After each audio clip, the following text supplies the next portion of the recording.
성도답게 살아간다는 게 갈수록 어려워지는 세상인 것 같습니다.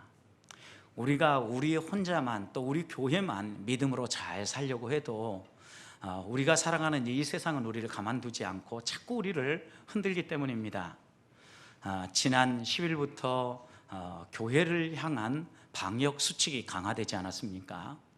이제는 이렇게 정규적인 예배를 빼놓고는 소그룹 모임과 모든 모임들을 할 수 없도록 이렇게 수칙을 강화했는데, 우리가 한 나라의 국민이고 또 그리스도인이기 때문에 마땅히 이런 방역 수칙이 내려올 때마다 잘 지켜야 되는 게 사실입니다. 그런데 교회로 놓고 본다고 하면 여러 가지 아쉬움이 많은 결정입니다. 왜냐하면 여러 확진자 수들을 볼 때 교회는 확진자 발생 이런 빈도나 모든 숫자 면에서 8번째입니다. 처음부터 7번째까지는 이런 강력한 지침들이 좀 유보되어지는 것 같고, 그것은 또 하나 우리의 일상생활하고 경제활동과 밀접하게 연관되어져 있기 때문에 이런 일들이 지속되지만, 교회는 아무래도 세상 사람들이 볼 때는 서비스업이라고 생각하는 것 같아요. 따지고 보면 이 교회야말로 우리의 영혼의 본질적인 문제, 우리의 인생의 진정한 행복을 다루는 곳임에도 불구하고 소홀히 여겨지고 또 이런 강화된 방역 수칙을 내려놓게 되는 것 같습니다. 아무래도 우리가 아무리 방역 수칙을 따라서 잘 관리하고 또 감염자가 안 나오도록 관리를 해도 이런 지침이 내려올 때마다 우리의 신앙은 위축될 수밖에 없고, 또 이런 지침이 내려올 때마다 우리 성도들도 예배당 나오는 발걸음이 한 걸음 더 무거워질 거라는 생각을 합니다.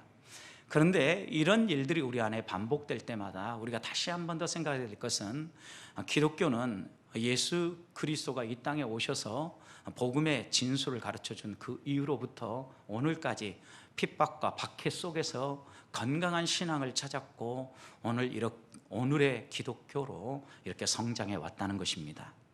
그런 점에서 우리에게 어떠한 지침과 어떤 우리의 신앙 활동을 제약하는 일들이 발생한다 할지라도 그 범위 안에서 흔들리지 아니하고 우리의 믿음이 더욱더 하나님 앞에서 순결하게 다듬어질 뿐만 아니라 하나님 앞으로 한 발 더 나아가는 것이 우리 성도의 마땅한 본분이라는 걸 알고, 이럴 때일수록 우리의 신앙을 더 분명하게 점검하며 하나님을 더욱 사모하는 우리 보배교회 성도들이 되시기를, 또 온라인으로 지금 실시간 예배를 하는 우리 성도들이 되시기를 주님의 이름으로 축복합니다. 우리가 성도로서 이 땅을 살아간다는 것은 예수님을 개인의 구주로 영접하고 거듭난 하나님의 사람으로 살아간다는 겁니다. 거듭날 때 우리 안에 일어나는 여러 가지 변화가 있는데, 우리 안에 성령 하나님이 내주하신다는 것입니다. 내가 예수님을 개인의 구주로 영접하는 순간 그 예수 그리스도가 보내신 영인 성령이 우리 안에 내주하시면서 우리가 함께하게 되는데, 성령이 우리 안에 내주할 때 함께 우리에게 오는 성령의 나타나심의 선물이 있는데, 우리는 그걸 가리켜서 은사, 선물 이렇게 이야기를 합니다. 성령의 선물, 은사를 우리는 모두가 갖게 되는데, 언제부턴가 이런 은사가 세상이 주는 세상의 재능, 달란트와 혼동되기 시작하는 것 같습니다. 그런데 세상의 이런 은사와는 완전히 구별된다는 걸 우리가 좀 기억해야 합니다. 사람이 이 땅에 태어날 때 하나님께서 모든 사람에게 주는 재능이 있습니다. 우리는 이걸 가리켜서 달란트, 재능 이렇게 얘기를 합니다. 그런데 언제부턴가 이런 재능을 또한 우리가 거듭날 때 성령이 우리 안에 임하심으로 말미암아 주어지는 은사와 혼동하기 시작해서, 어떤 사람이 노래를 잘 부르면 그 사람은 노래의 은사가 있어 이렇게 이야기를 하는 거죠.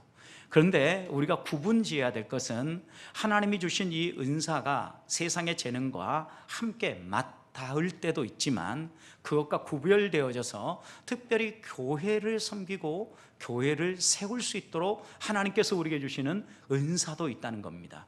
그런 점에서 재능과 은사는 구분되어져야 하는데, 특별히 성경이 말하는 성령이 우리에게 임하심으로 말미암아 주어지는 은사는 자연적으로 주어진다기보다는 예수님을 개인의 구주로 영접하고 우리가 거듭날 때 우리에게 주어지는 것입니다. 그런 점에서 세상의 달란트와는 분명히 구별해야 합니다. 그럼에도 불구하고 이 고린도 교회 성도들은 그들이 예수 그리스도를 믿을 때 받았던 이 성령의 은사들을 혼동하기 시작했습니다. 자신을 드러내고 자신이 어떤 사람인가, 자신이 어떻게 신앙생활하고 있는가, 이런 것을 나타내고 증가하는 이런 표시로 사용하기 시작한 겁니다.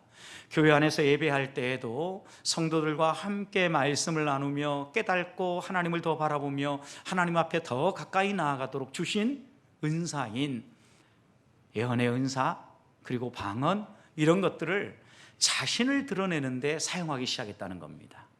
여러분, 사람이 자신을 드러내려고 하면 막 자신의 급한 마음이 앞서잖아요. 누가 말하고 있으면 자신을 드러내고 싶은 사람은요, 그 말을 하는 도중에라도 막 끼어들어서 말하고 싶어 하는 거죠.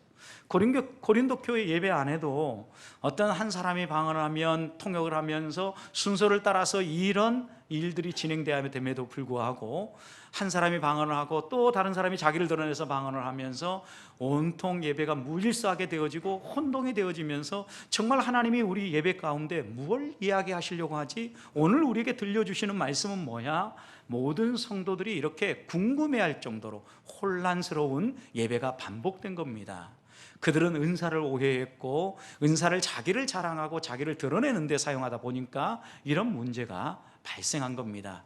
그래서 그들을 향하여서 바울은 오늘 고린도전서 12장부터 14장에 걸쳐서 은사의 문제를 다루면서 먼저 오늘 본문에서는 은사가 어떻게 우리에게 주어진 것이며 성령의 사람은 어떻게 살아야 되는가를 교훈해 주고 있는 말씀입니다.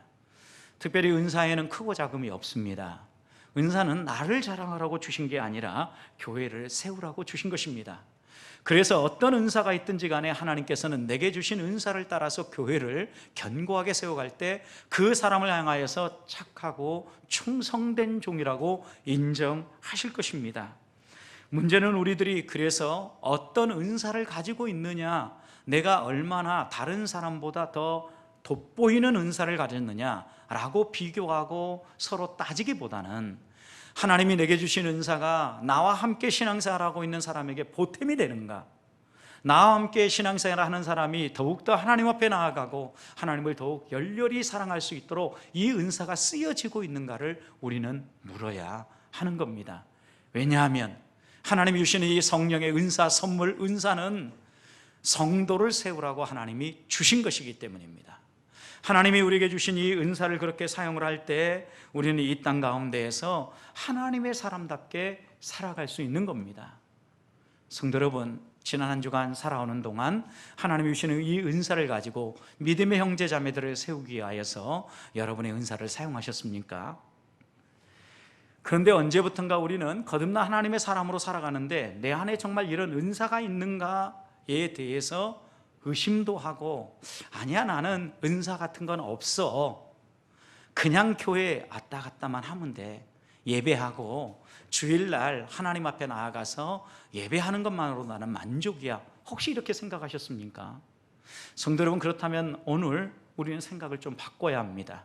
우리가 거듭났다, 하나님 앞에서 하나님의 자녀가 되었다라는 것은 성령이 내주하시는 것이고 성령께서 우리 안에 은사를 주셨다는 건데, 그 은사는 반드시 교회 안에 있는 믿음의 형제자매, 또 함께 신앙생활하는 믿음의 형제자매를 하나님이 세우라고 주신 것임을 잊지 말아야 되겠다는 겁니다. 그러면서 과연 나는 내게 주신 이 은사가 형제를 세우는 데 사용하고 있는가, 아니면 나를 드러내고 자랑함으로 말미암아 형제를 주저앉게 만들고 있는가, 꼭 물어야 하는 겁니다. 문제는 우리가 거듭난 하나님의 자녀로 살아가면서도 자꾸 영의 생각을 따라서 하나님의 사람으로 사는 게 아니라 육신의 생각을 따라서 세상 사람들처럼 사는 것입니다.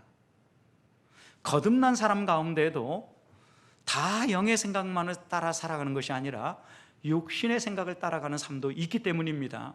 바울도 보십시오. 로마서 7장에 보면 자기 안에 두 가지 싸움이 있다 그랬는데 육신의 생각과 영의 생각이 계속해서 싸우는 거죠. 그래서 자신을 가리켜서 뭐라고 고백합니까? 오호라, 나는 공고한 사람이로다. 왜냐하면 이 갈등 속에서 정말 의의 무기로 하나님께 내 삶 전부를 드리고 내 영이 하나님만을 사모하며 즐거워하며 살기를 갈망하는데 실제 내 육신의 삶을 보면 그러지 못하더라는 거죠. 바울 사도도요, 여러분. 그러니 우리는 어떻습니까? 우리도 역시 동일한 문제를 안고 한 주간을 살아가지 않습니까? 그런데 이런 우리를 향하여서 바울은 로마서 8장 1절, 제가 오늘 회개 묵상 기도 후에 여러분에게 읽어드린 것처럼, 그러므로 그리스도 예수 안에 있는 자에게는 결코 정죄함이 없다는 겁니다. 왜냐하면 이제는 우리는 더 이상 이 세상의 사망을 주관하는 이 세상의 법이 우리를 지배하는 것이 아니라 생명의 성령의 법이 우리를 지배하고 우리를 이끌어가기 때문이지요. 그래서 우리가 우리의 삶의 중심을 하나님 앞에 내어주고 하나님을 인정하고 그 하나님을 따라가기만 하면 우리 안에 그 영의 생각이 지배하고 우리를 이끌어가는 이런 놀라운 일들이 일어난다는 겁니다. 그래서 바울은 우리에게 이렇게 이야기합니다. 육신의 생각은 사망이지만 영의 생각은 생명과 평안으로 인도한다. 육신의 생각은 하나님과 원수되게 만들고 하나님을 기쁘게 할 수도 없는 그런 생각이다. 그러니 너희가 이런 생각을 의도적으로 내려놓고 너희 안에 그리스도인이 계심을 인정하면서 성령의 생각, 곧 영의 생각을 따라 살아가라 라고 교훈하고 있는 겁니다. 저는 우리 보배교회 성도들이 오늘 하나님의 사람, 곧 성령의 사람으로 살아갈 수 있기를 축복합니다. 적어도 아직 우리가 거듭나지 않았다고 하면 예수 그리스도가 무엇 때문에 십자가 위에서 죽으셨는지를 되새기면서 그리스도에 대한 분명한 믿음 고백이 살아나고 예수 그리스도를 내 삶의 주인으로 또한 구원자로 모셔드림으로 말미암아 내 안에 성령을 모시고 성령의 사람으로 삶으로 우리의 삶이 세상 사람들과 구별되어지고 하나님의 영광을 드러낼 수 있는 거룩한 하나님의 자녀들이 되시기를 축복합니다. 자, 그렇다고 하면 성령의 사람으로 산다는 의미는 무엇입니까? 오늘 본문 1절부터 3절 보면 세 가지를 이야기하는데, 먼저 1절 말씀 보면 성령의 사람은 신령한 것을 알고 신령한 것을 사모하며 사는 사람임을 분명히 이야기합니다. 1절 보십시오. 형제들아, 신령한 것에 대하여 나는 너희가 알지 못하기를 원치 아니한다. 여러분, 고린도 교회는 이미 예수 그리스도를 믿고 있는 사람들입니다. 성령의 은사도 많았던 사람들입니다. 그런데 그들이 어린아이들과 같이 계속해서 싸우고 다투고 있었기 때문에 이들을 향하여서 좀 어른처럼 성숙한 신앙생활을 하라 라고 권하면서, 오늘 이 본문의 말씀에서는 성령의 사람은 신령한 것이 무엇인가를 더 알기 원하고, 그리고 그 신령한 것을 사모하며 추구하며 사는 사람이다 라고 교훈하고 있는 겁니다. 성도는 우리가 우리 안에 있는 영적인 것, 곧 신령한 것을 사모하지 않으면 세상의 것을 자연스럽게 따라갈 수밖에 없는 존재라는 것 잊지 말아야 합니다. 우리가 성령의 인도하심을 따라 신령한 것을 사모하는 이런 마음들이 언제부턴가 사라지기 시작한 거죠. 세상의 것이 좀 더 좋아지고 세상의 것들이 나의 당장의 필요들을 채워줄 수 있다라고 생각을 하니까 신령한 것, 하나님이 주시는 것들이 우리 안에 막 사모할 것으로 다가오지 않는 거죠. 하나님께서 장래에 우리에게 주실 저 하나님 나라에서의 영원한 생명보다는 오늘 여기에서 사는 생명이 더 중요하다고 생각을 하고, 또 하나님 나라에 들어가서 하나님이 우리에게 주실 집, 그것보다는 이 땅에서 사는 집이 더 중요하다고 우리는 생각하면서 살아가요. 그러다 보니까 우리가 우리의 마음과 영을 새롭게 하지 않으면 우리는 날마다 이 세상의 것에 지배받으며 소위 말하면 죽는 길을 걸어갈 수밖에 없어요.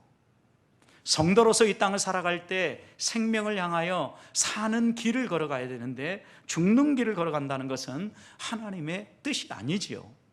그래서 범죄하는 이스라엘 백성을 향하여서 에스겔 선지자는 에스겔 18장 31절에서 범죄한 그들 모두를 향하여서 너희가 그 모든 죄를 벗어버려라, 던져버려라 이렇게 얘기하면서 너희의 마음과 영을 날마다 새롭게 하라고 이야기를 합니다. 여러분, 그런데 이렇게 날마다 우리의 마음과 영을 새롭게 하지 아니하고 신령한 것을 사모하지 않으면 죽을 수밖에 없기 때문에 그 다음 이렇게 얘기합니다. 이스라엘 족속아, 너희가 어찌하여 죽고자 하느냐. 여러분, 하나님이 놀라운 구원의 복락으로 우리를 불러주셨는데 그들이 자꾸 세상의 것을 추구하면서 그리 나아가니까 그들을 향해서 안타까워하면서 하나님이 선지자를 통하여 들려주시는 말씀이 무엇입니까? 어찌하여 너희가 죽고자 하느냐예요. 어찌하여 죽고자 하느냐? 그 길이 죽는 길이라는 걸 모르고 그대로 걸어가느냐? 이렇게 안타까운 마음을 표현하고 있는 거죠. 여러분, 죽는다라고 할 때 죽음에는요 두 가지 죽음이 있죠. 하나는 육체적 죽음이 있고 하나는 영적인 죽음이에요. 육체적 죽음은 우리의 몸과 영이 분리되는 거예요. 우리의 몸과 영이 분리되어서 죽을 때 혼이 떠났다, 그리고 영이 분리된다라고 이야기하지 않습니까? 그래서 우리가 죽음 이후에 영원한 세계에서 몸은 죽어도 영은 살아 숨쉬게 되는데 영생의 복락을 누리거나 영벌의 심판 가운데 들어간다라고 이야기하지 않습니까? 이런 육체의 죽음이 있어요. 또 하나는 영의 죽음이 있는데, 영적인 죽음은 우리의 영혼이 하나님 아버지와 분리되어지는 것을 영적인 죽음, 이렇게 이야기하는 겁니다. 여러분 생각해 보십시오. 에덴 동산에서 아담이 하나님과 함께 친밀한 교제를 나누면서 행복하게 살아갔을 때에는요, 하나님의 말씀대로 순종하면서 언제나 하나님과 친밀한 교제를 나눴어요. 그런데 하나님의 말씀에 불순종하고 죄를 지었을 때 여러분 어떤 일이 벌어집니까? 하나님이 찾아와도, 에덴 동산에 찾아와도 아담은요 하나님의 낯을 피하여 숨습니다. 왜요? 영적인 죽음이 범죄함으로 말미암아 그들에게 왔기 때문이에요. 죄의 싹은 사망이라는 말씀대로 그들은 그들의 영이 하나님과 분리됨을 경험했기 때문에 하나님 앞에 나서지 못하고 이 두려움 가운데 하나님을 바라본 거죠. 여러분, 우리가 이 땅을 살아가면서 육체적 죽음도 매우 중요하지만 영적인 죽음에 대해서 심각하게 생각해야 합니다. 한 주간을 살아가면서 내가 신령한 것을 사모하지 아니하고 하나님과 친밀하게 가까이 하지 않으면 하나님과 분리되어 있는 겁니다. 분리되어 있다는 것은 영적으로 죽어 있다는 겁니다. 여러분, 죽어 있다라고 하는 것은 소망이 없다는 얘기입니다. 그래서 우리가 다시 한 번 더 하나님을 바라보고 우리의 영이 살아있는지 매일 매순간 점검하면서 살아야 되는데, 하나님은 우리 인간이 이 땅을 살아가면서 즐거워하고 만족스러워하고 행복감을 누리는 것을요 하나님 안에서만 누리도록 해주셨어요. 하나님 안에서만. 그런데 우리가 실상 세상을 살다 보면 우리를 즐겁게 해주고 만족스럽게 해주는 것 많죠. 뭐예요?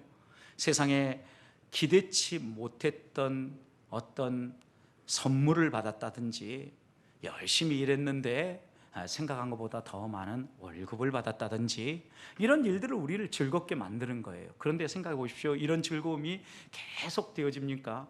이런 즐거움은요 잠시 있다 지나가요. 하나님이 주시는 즐거움에 대한 하나의 그림자들이죠. 이런 것들을 보면서 하나님이 주시는 즐거움이 뭔가, 만족이 무엇인가를 우리를 내다보도록 하나님은 이 세상에서 우리가 하나하나 맛보게 하는 건데요, 우리는 진짜 실체인 하나님이 주시는 만족을 사모하고 하나님 품 안에 머물기보다는, 하나님과 교제하기보다는요 세상이 주는 만족에 만족하면서 그냥 그것에 쓸려가요. 아니, 하나님을 통한 만족도 세상의 것이 채워줌으로 말미암아 확인하려고 해요. 그러다 보니까 신앙생활할 때 세상의 어떤 필요들이 채워지지 않고 고난이 오면 우리는 하나님을 원망하고 불평하는 겁니다. 순서가 뒤바뀐 겁니다. 하나님은요 하나님 안에서 참된 만족을 얻게 했고, 하나님과 연합해 있을 때 진정한 인생의 행복이 무엇인가를 누리게 해 주셨다는 것 잊지 말아야 합니다. 그래서 우리들이 살았는지 죽었는지 살피는 방법이 있는데, 우리 자신이 하루를 살아가고 한 주간을 살아가면서 무엇을 찾고 있는지, 나는 무엇에 몰두하고 있는지를 물어보아야 합니다. 하나님을 알아가고 하나님 앞에 가까이 나아가고 영적인 것들에 대해서, 신령한 것에 대해서 알기를 원하고, 또 여러분들이 그것을 사모하고 있습니까? 아니면 한 주간을 살아가는 동안도 이 모든 것들이 전혀 생각나지 않고 눈앞에 있는 내게 주어진 일들을 해결하기 위해서 급급하고 달려가고, 또 그것 때문에 마음 끓이고 하나님을 향한 신앙마저도 흐트러 버리고 있지는 않습니까? 여러분, 적어도 우리가 살아났다고 하면 우리 안에 분명히 내가 살아있으면 하나님을 사모하고 하나님을 알아가는 지식을 더 알고자 내 영혼이 갈망해야 된다는 것입니다. 이런 갈망이 살아있는 사람, 이 사람이 거듭난 사람이고 하나님의 사람이며 성령의 사람입니다. 그래서 바울은 이 고린도 교회를 향하여서 너희가 신령한 것을 전혀 모르는 사람처럼, 무지한 사람처럼 살지 아니하고 그 신령한 것을 바로 알고 살기를 원한다라고 말하고 있는 겁니다. 우리가 예수 그리스도를 믿기 전에 교회 안에 와서 찬송하며 예배하는 것에 즐거움을 얻지 않았습니까? 그래서 그때의 상태를 바울은 에베소서 4장 18절에서 그때는 우리의 총명이 어두워졌고 그들 가운데 우리는 무지했고 또한 우리의 마음이 굳어져 있었다라고 이렇게 증언하지 않습니까? 여러분, 우리는 이런 상태에서 변화된 사람들입니다. 그리고 거듭난 사람들입니다. 성령의 사람이다 보니까 우리가 조금만 하나님 앞에서 멀어져도 하나님 앞에 가고자 하는 열망이 은근히 불씨처럼 살아나는 거고, 또 성령 하나님은 어떤 분이고 하나님 아버지는 어떤 분이며 예수님은 어떤 분인가 알고자 하는 열망이 우리 안에 조금이라도 불씨라도 남아 있는 겁니다. 사랑하는 성도 여러분, 그래서 거듭난 하나님의 사람으로 살아갈 때 우리에게 하나님이 말씀하시는 그 음성을 들으면서 신령한 것을 사모하고 하나님을 더 알고자 하는 이 마음을 꺾어버리지 말고, 이런 마음이 생길 때마다 하나님 앞으로 한 발 더 가까이 나오고, 지금 현재는 우리 공예배는 허락되어져 있으니까 새벽을 깨우고 수요일 금요 기도회 또 그리고 우리가 함께 모여서 예배하는 이 주일 예배 더욱더 사모하며 하나님 앞에 나와서 말씀을 배우고 하나님 앞으로 한 발 더 나아갈 수 있기를 주님의 이름으로 축복합니다. 두 번째, 바울은 우리에게 성령의 사람은 2절 말씀에 우상에게 끌려다니는 사람이 아님을 이야기하지요. 2절 보십시오. 너희도 알거니와 너희가 이방인으로 있을 때 말 못하는 우상에 끄는 그대로 끌려갔느니라. 여러분 말 못하는 우상에게로 끄는 존재가 누구겠습니까? 하나님을 대적하는 존재겠죠. 사단이고 악한 영이 우리를 그리 끌고 가는 겁니다. 여러분, 그러니까 악한 영이 끄는 대로 끌려가는 삶이 있는데, 이렇게 살아가는 삶은 성령의 사람의 삶이 아닌 거죠.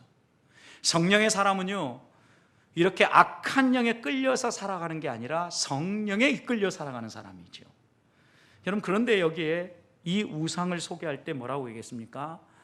말 못하는 우상이에요. 이 말 못하는 우상이라는 것은 여러분 죽었다라는 거예요. 사람이 만들어낸 신이라는 거예요. 가짜 신이라는 거예요. 그런데 그런 신에 끌려가는 거죠. 여러분 생각해 보십시오. 옛날 우리 부모 세대에 저는 가끔 그런 걸 봤는데, 마을 중앙에 있는 큰 당산나무 가지에다가 빨간 천을 묶어 놓으라고 하면 막 밤에 몰래 가서 거기다 묶어 놓습니다. 왜 묶어 놨냐 물어보면요, 누가 아픈데 그거 아픈 게 그렇게 해야 낫는다고 얘기했다는 거예요. 누가요? 무당이요. 여러분, 근데 그렇게 가서 막 매놓고 옵니다. 여러분, 과학적으로 생각하고 의학적으로도 생각해 보십시오. 그렇게 한다고 해서 정말 질병이 낫습니까? 그런데도 불구하고 우리는 그렇게 메어 놓는 때가 있었어요. 또 생각해 보십시오. 저도 몇 번 경험했지만 아직도 점을 보면서요, 점 궤에 따라서 사는 사람들이 얼마나 많은지 몰라요. 점괘가요, 동쪽으로 이사하라고 하니까 진짜 동쪽으로 이사해요.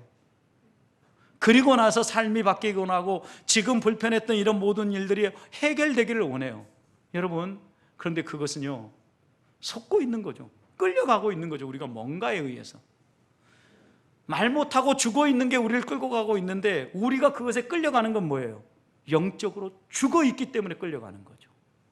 또 한 가지는요, 영적으로 살아있다고 하는데도 끌려가면 왜 끌려가겠어요? 어리기 때문에 끌려가는 거예요. 아직 분별력이 없어요. 판단력이 없어요. 그러니까 우리 아이들도요, 생명이 있는데요, 어린 시절은 어때요? 부모가 이끄는 대로 따라가죠. 그런데 이 아이가 조금만 크고 자기 생각이 있어 보십시오. 그럼 어떻습니까? 자기 주장을 하기 시작해요. 끌려가지 않아요. 이것이 옳으면 이것이 옳다라는 것이 설득되어져야 움직이죠, 아이들도. 여러분, 그러니까 두 가지 경우에 끌려가는 거예요. 우리가 여기에서 하나님의 사람으로, 성령의 사람으로서 끌려다니지 않고 당당하게 이 세상을 살아가기 위해서는 반드시 두 가지를 점검해야 되는데, 한 가지는 내가 정말 거듭났는가를 반드시 점검해야 돼요. 매번 하나님 앞에서 내가 거듭났다라는 것은 우리의 본성이 되살아났다라는 거예요. 우리의 영이 되살아났다라는 거예요. 여러분, 영이 되살아났다라는 것은 우리가 이제까지 죽어 있으면요 뭔가 느끼지 못하잖아요. 그런데 느끼지 못하던 우리가 감각이 살아났다는 거예요. 무슨 감각이? 영적인 감각이 살아났다라는 거예요. 영적인 미각이 살아났다는 거예요. 여러분, 우리가 입맛이 없다라는 건 뭐예요? 미각이 죽어 있기 때문에 그러죠. 여러분, 아무리 좋은 걸 줘도요, 미각이 죽어 있으면 맛있는 걸 줘도 아이 맛없다라고 다 내려놔 버려요. 드시지 않아요. 여러분, 환자들이 질병으로 인해서 고통을 겪을 때 입맛이 뚝 떨어져 버리죠. 아무리 좋은 걸 가져다 줘도 드시지 못합니다. 왜요? 미각이 죽어버렸기 때문에요. 여러분, 그런데 우리가 영적인 죽어있던 이 미각이 살아났어요. 하나님의 사람으로 영이 살아났어요. 그러면 영적인 미각들이 막 생겨나는 거예요. 전에는 가치 없게 생각했던 것들이 가치 있게 보이기 시작하는 거죠. 주일날 이렇게 위험의 요소가 조금 있다고 해도 예배하는 것이 소중하고, 하나님의 말씀을 듣는 게 소중하고, 하나님과 교제하는 게 소중하기 때문에 예배당에 올라와요. 여러분, 이게 영적인 미각이 살아있는 사람이에요. 그리고 여러분, 이 땅을 살아가면서 하나님의 백성들에게 약속하신 성령의 사람이 마땅히 해야 될 삶, 말씀을 따라 살아가는 삶, 선을 행하며 살아가는 사람, 그리고 이웃에게 유익을 끼치는 사람, 여러분, 이런 미각들이 살아나서요, 전에는 나 한 사람의 일을 해결하기 위해서 급급했다고 하면 이웃의 삶을 돌아보고 이웃과 더불어 살아가기 위해서 내 것을 어떻게 나눌 수 있을까 고민하는 이런 감각이 살아나기 시작한다고요. 그러니까 우리가 아직도 한 주간을 살아가고 인생을 살아가면서 이런 감각이 살아나지 아니하고, 나 한 사람, 우리 가족 겨우 먹여 살리고 우리 가족만을 위해서 뛰어가고 있다고 하면 여러분, 우리는 고민해야 돼요. 잘못 살고 있는 거예요. 하나님이 정말 원하는 삶은 그 삶이 아니에요. 시작은 우리의 가족일 수 있습니다. 그런데 이 가족의 울타리를 넘어서서 하나님께서는 우리 주변의 영적인 이 가족과 더불어 함께 서기를 원하고, 더 나아가서 믿지 아니하는 영혼들까지도 품을 수 있는 넉넉한 가슴을 가진 영적 감각이 살아있는 하나님의 사람으로 살기를 원하신다는 겁니다. 이런 감각을 살려내야 합니다. 세상살이에 필요한 것만이 아니라 하늘의 것, 영혼의 필요를 알고 영혼의 가치를 위하여서 우리의 삶의 목적이 달라지는 겁니다. 하나님이 정말 원하시는 게 무엇인가를 다시 한번 생각하면서 완전히 변화된 모습으로 살았던 믿음의 선배들을 생각해 보십시오. 바울을 보십시오. 그가 얼마나 달라졌으면 그 전에는 소중하게 생각하던 모든 것들을 다 내려놓고 하나님, 곧 예수 그리스도를 아는 지식이 가장 좋다, 가장 고상하다, 나는 이것이 내 인생의 최고의 가치라고 생각한다, 이렇게 고백하며 살겠느냐는 겁니다. 여러분, 여러분의 가치는 변화되어졌습니까? 여전히 믿는다고 하지만 믿기 전에 중요하게 생각했던 가치나 믿고 난 이후에 여러분이 생각하는 가치나 비슷하지 않습니까? 문제가 있지 않습니까? 뭔가 변화가 일어나야 되는데 변화가 안 일어나고 있는 이유는 무엇일까요? 왜 거듭나고 예수님을 내 개인의 구주로 영접하고 10년, 20년 신앙생활 하는데도 불구하고 여전히 이렇게 무감각한 사람처럼 살고 있습니까? 영적으로 자라지 못하기 때문입니다. 영적으로 어린아이와 같이 있기 때문에 고린도 교회 성도들은 수많은 은사를 가졌고 수많은 가르침을 받았음에도 불구하고 그들은 여전히 어린아이처럼 살고 있는 거예요. 여러분, 우리가 여기에서 벗어나야 합니다.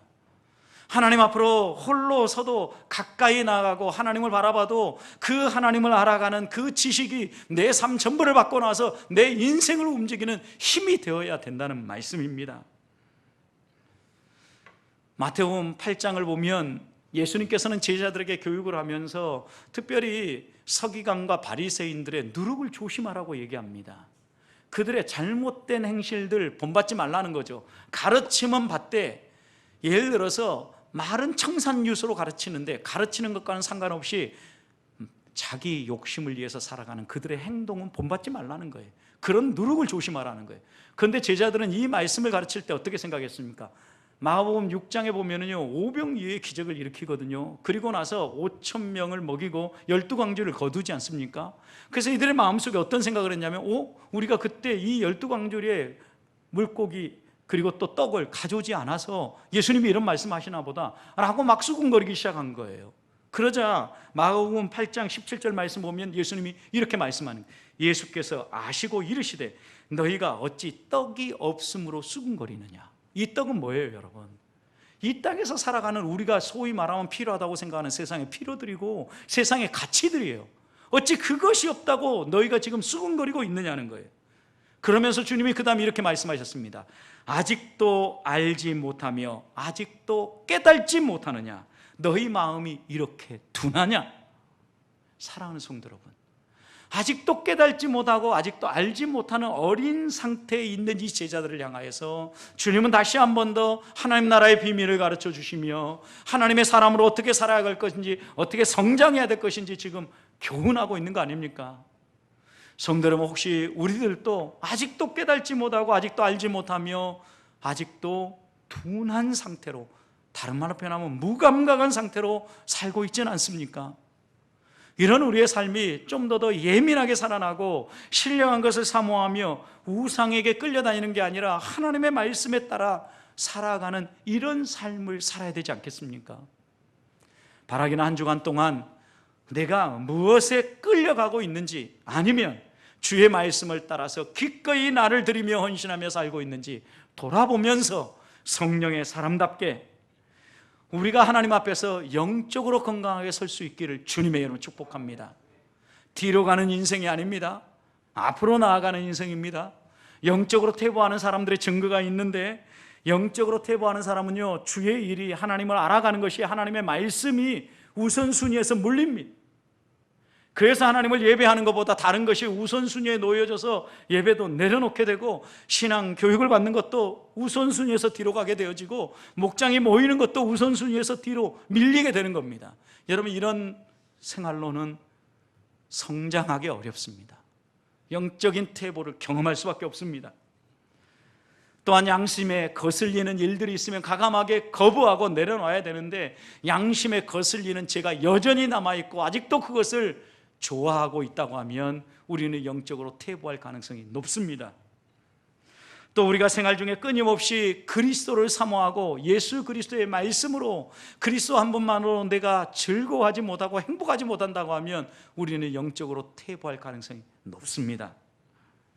신앙생활 가운데 낙심하는 일들이 자주 발생하고, 이런 낙심한 일들이 생길 때마다 하나님을 바라보고 믿음으로 나아가는 것이 아니라 주저앉고 하나님을 원망하고 불평한다면 우리는 영적으로 퇴보할 가능성이 높습니다.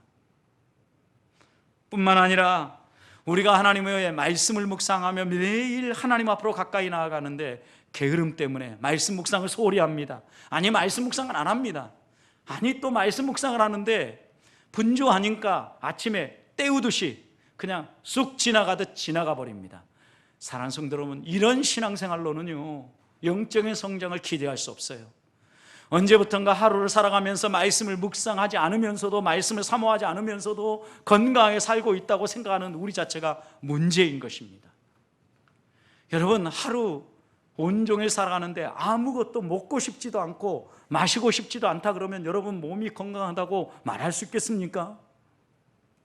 배가 고프면 뭔가 먹고 싶은 마음이 생겨야 되고, 목에 갈증이 생기면 마시고 싶은 열정이 살아나야지요. 여러분, 하루를 살아가면서 하나님의 말씀을 가까이 하지 않고 묵상하지 않은데도 아무렇지도 않으면 우리는 퇴보하고 있거나 아니면 죽었거나 둘 중에 하나라는 말씀이에요. 우리가 믿음으로 살아가면서 이런 일들을 반복하지 아니하도록 하나님 앞에서 깨어있는 성도들이 되기를 축복합니다. 마지막입니다. 오늘 3절 말씀 보면 성령의 사람은 예수님을 자신의 삶의 주인으로 모시고 살아가는 사람이에요. 3절 보십시오. 그러므로 내가 너희에게 말하노니 하나님의 영으로 말하는 자는 누구든지 예수를 저주할 자라 하지 아니하고, 그 다음 뭐라고 그랬습니까? 또 성령으로 아니하고는 누구든지 예수를 주시라 할 수 없느니라. 그러니까 성령의 사람, 성령에 이끌리는 사람은 하나님을 존중히 여기고 또 예수 그리스도를 존귀히 여기고 예수 그리스도를 자신의 삶의 주인으로 모시고 살아간다는 겁니다. 여러분, 삶의 주인으로 살고 모시고 살아간다는 의미가 무엇입니까? 내 삶을 내 생각과 내 뜻과 내 판단대로 사는 게 아니라 하나님이 원하시는 대로, 주님께서 원하시는 대로 살아간다는 게 내 삶의 주인이 예수님이라는 뜻이에요, 여러분. 근데 우리는 언제부턴가 내 삶의 주인은 주님입니다, 이렇게 고백하면서도 내가 하고 싶은 대로 하고 내가 계획한 대로 살려고 해요. 내가 계획을 할 때 정말 하나님의 뜻인가 묻지 않고 무엇이 내게 더 유익하고 어떤 것이 내 인생에 더 편리함인가를 더 생각할 때가 많다는 얘기예요. 어떻게 사는 것이 주님을 내 삶의 주인으로 모시고 살아가는 겁니까? 여러분, 예수님을 삶의 주인으로 모신 사람은요, 예수 그리스도의 말씀을 거절하지 않습니다. 주님이 가르쳐 주신 말씀을 마음에 새기고 그 말씀대로 순종합니다. 그 사람이 예수님을 주인으로 모시고 살아가는 사람입니다. 그래서 이사야 선지자는 1장 19절에서 이사야서 1장 19절에서 너희가 즐겨 순종하면, 너희가 정말 살아있는 사람으로서 또 예수 그리스도를 너희 삶의 주인으로 인정하며 즐겨 순종한다면 땅의 모든 아름다운 소산을 너희가 먹을 것이다 그랬어요. 여러분, 그런데 우리는 이렇게 예수 그리스도를 주인으로 모시고 살아가면서 하나님이 주시는 은혜와 복을 누리고 또 그것을 나누려고 하는 게 아니라 내가 먼저 이 세상의 것을 누리면서 하나님을 믿는다는 증거를 얻고 또 내가 이렇게 믿는 사람이라고 세상의 것을 가지고 자랑하려고 한다는 거예요. 우선순위가 뒤바뀌어 있는 거죠. 주객이 전도되어져 있는 거죠, 여러분. 정말 하나님이 원하시는 것은요, 내가 예수 그리스도를 내 삶의 주인으로 모시고 비록 그렇게 살아가는 삶에 하나님이 좋은 걸 주시지 않아도, 이 땅의 아름다운 소산을 지금 당장을 먹여주지 않아도 내 영의 소원을 따라서, 내 영의 필요를 따라서 하나님을 붙잡고 살아가는 거예요. 그러다 보면 하나님이 채워주시는 은혜가 어떻게 드러나는지 맛보게 되어질 것이고 결국 하나님의 사람들을 하나님이 책임져 주는 것을 경험하게 될 거 아니에요. 기다리지 못하는 겁니다. 인내하지 못하는 겁니다. 조급한 겁니다. 그러다 보니까 당장 결과가 나오지 않으면 한번 이렇게 해보자라고 결심했다가도 금세 내려놔 버리는 거예요. 어리석은 것입니다. 우리 하나님이 이 우주 만물을 창조하고 거짓말하지 아니하고 진실하신 분이라고 하면 말씀대로 순종하며 살아가십시다. 주인으로 모신 사람답게 순종하십시다. 다윗은요, 시편 119편 60절에서 이렇게 고백했습니다. 내가 주의 계명을 신속히 행하고 지체하지 아니했습니다. 여러분, 이 고백이 우리 고백이 돼야 되지 않겠어요? 하나님의 말씀을 이렇게 좀 우리가 지체하지 아니하고 신속하게 순종함으로 성령의 사람의 면모들이 살아나기를 축복합니다. 뿐만 아니라 예수님을 삶의 주인으로 모시는 사람은요, 자기 주장을 하지 않습니다. 자기를 드러내고 자기를 자랑하며 자기가 삶의 주인인 행세를 하지 않는다는 겁니다. 다른 말로 표현하면 자기를 부인하는 삶을 산다는 것입니다. 자기를 부인하는 것은 나의 마땅한 권리도 필요하면 포기할 줄 아는 것입니다. 자기 부인의 핵심은 하나님을 사랑하고 하나님의 뜻을 존중하는 것, 이것이 귀하기 때문에 그것을 붙잡고 살아가는 삶이 자기 부인의 핵심입니다. 사랑하는 성도 여러분, 우리가 다른 것 때문에 나를 부인하는 게 아닙니다. 겸손해 보이고자 함이 아닙니다. 하나님의 뜻이 귀하고 그것이 가장 사랑스럽기 때문에 그것을 지켜 행하고자 나를 부인하고 주를 붙잡고 살아가는 것입니다. 우리 안에 이런 삶이 살아나도록 살아나야 되지 않겠습니까? 모세를 보십시오. 그는 바로의 공주의 아들이라는 특권을 가지고 있었습니다. 그런데 그것을 기꺼이 포기했습니다. 왜요? 잠시 이 세상의 쾌락을 누리는 것보다는 하나님의 백성과 함께 고난을 당하며 영원한 생명을 향하여서 헌신하며 살아가는 것이 훨씬 가치 있고 하나님의 뜻을 이루는 삶이 복된 삶이라는 걸 알았기 때문입니다. 성도 여러분, 여러분 같으면 바로의 공주의 아들이라는 왕궁의 그 행복한 삶을 포기하고 하나님의 백성과 함께 고통당하는 그곳으로 선택하며 가시겠습니까? 나를 부인하고 그것을 선택하시겠느냐는 겁니다. 언제부턴가 우리는 이런 질문이 들어올 때마다 나에게는 뭐 적용되지 않고 뭐 그런 일이 있겠어, 이렇게 생각을 하면서 대답을 회피합니다. 그런데 우리는 실제로 이런 일들이 펼쳐지면 갈등할 겁니다. 그런데 그런 갈등이 있다 할지라도 넘어지지 아니하고, 그런 갈등 속에서도 하나님의 뜻을 선택하며 기꺼이 이 세상의 즐거움과 이 세상의 행복과 이 세상의 풍요로움을 내려놓을 줄 아는 사람, 자기를 부인할 줄 아는 사람, 이 사람이 예수 그리스도를 주인으로 모시고 살아가는 사람이라는 겁니다. 이렇게 살 수 있기를 소망합니다. 뿐만 아니라 자기를 부인하는 사람은 더 나아가서 자기의 지체의 욕심을 죽이고 정욕을 따라 살아가는 것이 아니라 거룩하게 구별된 삶을 살아간다는 겁니다. 그러니 우리의 삶이 성도의 삶으로 변화될 수밖에 없는 거예요. 문제는 우리가 죄를 짓고 이 땅 가운데서 악을 행하며 살아가는 것은요, 내가 주인이기 때문이에요. 내 뜻대로 살려고 하기 때문이에요. 내 삶의 마음의 보좌를 주님께 내어드리고 나를 부인하고 주님이 뭐라고 인도하시든 그 길을 따라갈 결심이 있었다고 하면, 그것에 흔들리지 않는다고 하면, 아무리 그 길이 고난스러워도 묵묵히 이 믿음의 길을 걸으며 하나님의 은혜의 손길을 맛볼 수 있는 겁니다. 우리는 이 믿음을 가지고 신앙생활하는 겁니다. 이런 성령의 사람입니다. 신령한 것을 사모하십시다.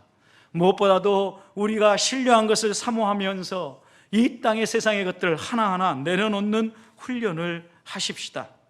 그리고 우상에게 끌려다니는 이런 어리석은 삶이 아니라 하나님의 말씀에 자발적으로 자원하며 헌신하면서 정말 하나님이 원하는 것 행하면서 예수 그리스도가 내 삶의 주인입니다 인정함으로 우리의 삶이 성령의 사람의 아름다운 면모만 살아나 세상 사람들이 부러워하고 우리가 믿는 그 하나님, 그들도 믿고자 하나님 앞으로 나오는 이런 놀라운 구원의 역사가 일어나는 하나님의 사람의 삶을 사시기를 축복합니다.